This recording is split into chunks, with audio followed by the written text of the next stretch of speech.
ಇನ್ನು ಲೋಕ ಕದನದ ಹೊತ್ತಲ್ಲಿ ಬಿಜೆಪಿ 39 ನೂತನ ಜಿಲ್ಲಾಧ್ಯಕ್ಷರನ್ನ ನೇಮಕ ಮಾಡಿದೆ. 39 ಬಿಜೆಪಿ ಜಿಲ್ಲಾಧ್ಯಕ್ಷರನ್ನ ನೇಮಕ ಮಾಡಿ ಬಿಜೆಪಿ ರಾಜ್ಯಾಧ್ಯಕ್ಷ ಬಿವೈ ವಿಜೇಂದ್ರ ಆದೇಶವನ್ನು ಹೊರಡಿಸಿದ್ದಾರೆ. ಬಿವೈ ವಿಜೇಂದ್ರ ಅವರು ಈ ಒಂದು ನೇಮಕವನ್ನು ಮಾಡಿ ಆದೇಶವನ್ನು ಹೊರಡಿಸಿದ್ದಾರೆ. ವಿಶೇಷ ಅಂತಂದ್ರೆ ಬೆಂಗಳೂರು ಉತ್ತರಕ್ಕೆ ಎಸ್ ಹರೀಶ್ ಅವರು ಜಿಲ್ಲಾಧ್ಯಕ್ಷರಾದರೆ, ಬೆಂಗಳೂರು ಕೇಂದ್ರಕ್ಕೆ ಸಪ್ತಗಿರಿ ಗೌಡ, ಬೆಂಗಳೂರು ದಕ್ಷಿಣಕ್ಕೆ ಸಿ.ಕೆ. ರಾಮಮೂರ್ತಿ, ಹೀಗೆ ವಲಯವಾರು ಅಧ್ಯಕ್ಷರನ್ನಾಗಿ ನೇಮಕ ಮಾಡಿರೋದು.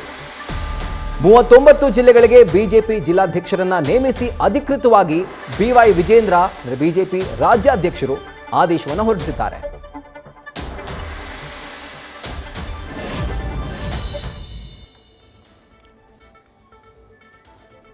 ಇದ್ರ ಬಗ್ಗೆ ಹೆಚ್ಚಿನ ಡೀಟೇಲ್ಸ್ ಕೊಡೋದಕ್ಕೆ ನಮ್ಮ ಪ್ರತಿನಿಧಿ ಗಣಪತಿ ಈಗ ಫೋನ್ ಇನ್ ಸಂಪರ್ಕದಲ್ಲಿದ್ದಾರೆ. ಗಣಪತಿ, ಲೋಕಸಭೆ ಗೆಲ್ಲೋದಕ್ಕೆ ಏನು ಬೇಕೋ ಅದೆಲ್ಲ ತಯಾರಿಗಳನ್ನ ಮೂರು ಪಕ್ಷ ಮಾಡ್ಕೊಳ್ತಿದ್ದಾರೆ. ಅದರ ಮುಂದುವರೆದ ಭಾಗವಾಗಿ ಬಿಜೆಪಿ ಈಗ 39 ಜಿಲ್ಲಾಧ್ಯಕ್ಷರನ್ನ ನೇಮಕ ಮಾಡಿರೋದು.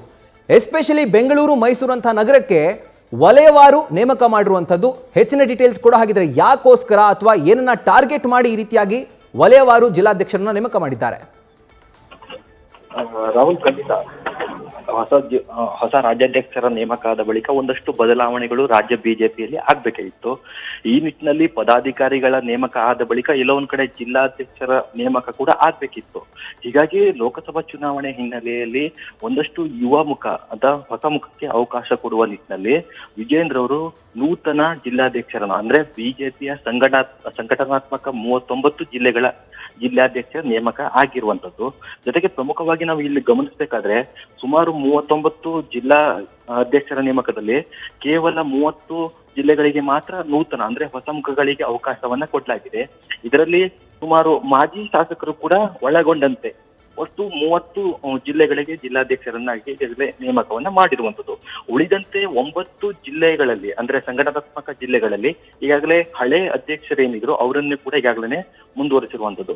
ವಿಶೇಷವಾಗಿ ಇಲ್ಲಿ ಗಮನಿಸೋದಾದ್ರೆ ಒಂದಷ್ಟು ಹಿರಿಯ ನಾಯಕರು ಕೂಡ ನೇರವಾಗಿ ಅಂದ್ರೆ ಜಿಲ್ಲಾಧ್ಯಕ್ಷ ಸ್ಥಾನದ ಮೇಲೆ ಕಣ್ಣಿಟ್ಟಿದ್ರು. ಅಂತವರಲ್ಲಿ ನಾವು ಹೇಳೋದಾದ್ರೆ ಮಾಜಿ ಸಚಿವ ವಿ ಸೋಮಣ್ಣ ಇರ್ಬೋದು, ಅನೇಕ ನಾಯಕರು ಕೂಡ ತಮ್ಮ ಪುತ್ರನಿಗೆ ಸಿಗುವಂತಹ ಸಾಧ್ಯತೆಗಳಿರುತ್ತೆ. ಈ ನಿಟ್ಟಿನಲ್ಲಿ ಒಂದಷ್ಟು ಚರ್ಚೆ ಕೂಡ ಆಗಿತ್ತು. ಆದ್ರೆ ಅವರಿಗೂ ಕೂಡ ಈಗಾಗಲೇ ನಿರಾಸೆ ಇಟ್ಟಿರುವಂತದ್ದು. ಒಟ್ಟಾರೆಯಾಗಿ ವಿಜೇಂದ್ರ ಅವರ ಈ ನೂತನ ಜಿಲ್ಲಾಧ್ಯಕ್ಷರು ಹೊಸದಾಗಿ 28 ಲೋಕಸಭಾ ಕ್ಷೇತ್ರದಲ್ಲಿ ತಮ್ಮ ಅಭ್ಯರ್ಥಿಗಳನ್ನ ಗೆಲ್ಲಿಸ್ಕೊಂಡು ಬರುವ ನಿಟ್ಟಿನಲ್ಲಿ ಒಂದಷ್ಟು ಪ್ರಯತ್ನಗಳು, ಒಂದಷ್ಟು ಸಂಘಟನಾತ್ಮಕ ಗಣಪತಿ, ಮತ್ತೆ ಆಗ್ಲೇ ನೀವು ಮೆನ್ಷನ್ ಮಾಡಿದ್ರಿ ಸೋಮಣ್ಣ ಅಂತ ಲೀಡರ್ಗಳಿಗೆ ಅಸಮಾಧಾನ ಉಂಟಾಗಿತ್ತು, ಶಮನ ಮಾಡಬೇಕು ಅಂತ. ಬಟ್ ಈಗ ಅವರ ಪುತ್ರನ ಹೆಸರಾಗ್ಲಿ ಅವರ ಹೆಸರಾಗ್ಲಿ ಈ ಲಿಸ್ಟ್ ನಲ್ಲಿ ಇಲ್ಲ. ಸೊ ಏನಾಗಬಹುದು ಮುಂದೆ? ಖಂಡಿತ ಕೆಲವೊಂದ್ ಕಡೆ ಮಾಜಿ ಸಚಿವ ಸೋಮಣ್ಣ ಅವರು ಹಿರಿಯ ನಾಯಕರು, ಕೇವಲ ಜಿಲ್ಲಾಧ್ಯಕ್ಷ ಹುದ್ದೆ ಮೇಲೆ ಅವರಿಗೆ ಯಾವುದೇ ಕಾರಣಕ್ಕೂ ಆಸೆ ಇರಲ್ಲ. ಜೊತೆಗೆ ತಮ್ಮ ಪುತ್ರನಿಗೆ ಏನಾದ್ರೂ ಕೂಡ ಒಂದಷ್ಟು ಅವಕಾಶ ಸಿಗಬಹುದು ಅನ್ನೋ ಒಂದಷ್ಟು ಆಸೆ ಕೂಡ ಇತ್ತು. ಆದ್ರೆ ಎಲ್ಲೋ ಒಂದ್ ಕಡೆ ಅದು ಕೂಡ ಈಗಾಗಲೇ ನಿರಾಸೆ ಆಗಿರುವಂತದ್ದು. ವಿಜೇಂದ್ರ ಅವರು ತಮ್ಮ ಜಿಲ್ಲಾಧ್ಯಕ್ಷರ ನೇಮಕ ಪಟ್ಟಿಯಲ್ಲಿ ನೀವು ಗಮನಿಸೋದರೆ ಬಹುತೇಕ ಅವರ ಆಪ್ತರೇ ಆ ಪಟ್ಟಿಯಲ್ಲಿ ಒಳಗೊಂಡಂತೆ ನೇಮಕ ಕೂಡ ಆಗಿರುವಂತದ್ದು. ಎಲ್ಲ ಒಂದ್ ಕಡೆ ಬಿಜೆಪಿಯಲ್ಲಿ ಈಗ ಅಂದ್ರೆ ಮೂಲ ಬಿಜೆಪಿಗಿರಲು ಒಂದಷ್ಟು ಅಸಮಾಧಾನ, ಜೊತೆಗೆ ಹಿರಿಯ ನಾಯಕರಲ್ಲೂ ಕೂಡ ಒಂದಷ್ಟು ಅಸಮಾಧಾನಗಳನ್ನು ಕೂಡ ನೋಡ್ಬೋದು. ಸೋಮಣ್ಣಂತಹ ಅನೇಕ ನಾಯಕರು ಕೂಡ ಈಗಾಗಲೇ ಜಿಲ್ಲಾಧ್ಯಕ್ಷ ಹುದ್ದೆ ಮೇಲೆ ಅಂದ್ರೆ ತಮ್ಮ ಕುಟುಂಬಕ್ಕಿರ್ಬೋದು, ತಮ್ಮ ಆಪ್ತರಿಗೆ ಕೊಡಿಸುವ ನಿಟ್ಟಿನಲ್ಲಿ ಒಂದಷ್ಟು ಪ್ರಯತ್ನ ಕೂಡ ಆಗಿತ್ತು. ಆದ್ರೆ ವಿಜೇಂದ್ರ ಅವರು ಈಗಾಗಲೇ ತಮ್ಮ ಆಪ್ತ ಬಳಗಕ್ಕಿರ್ಬೋದು, ಜೊತೆಗೆ ಒಂದಷ್ಟು ಹೊಸ ಮುಖಕ್ಕೆ, ಜೊತೆಗೆ ನೇರವಾಗಿ ಇವತ್ತು ಲೋಕಸಭೆ ಗೆಲ್ಲುವಂತಹ ಸಾಧ್ಯತೆಗಳು ಆ ಪ್ರಯತ್ನದಲ್ಲಿರುವಂತಹ ನಾಯಕರಿಗೆ ಈಗಾಗಲೇ ಅವಕಾಶವನ್ನ ಮಾಡಿಕೊಡ್ಲಾಗಿರುವಂತದ್ದು.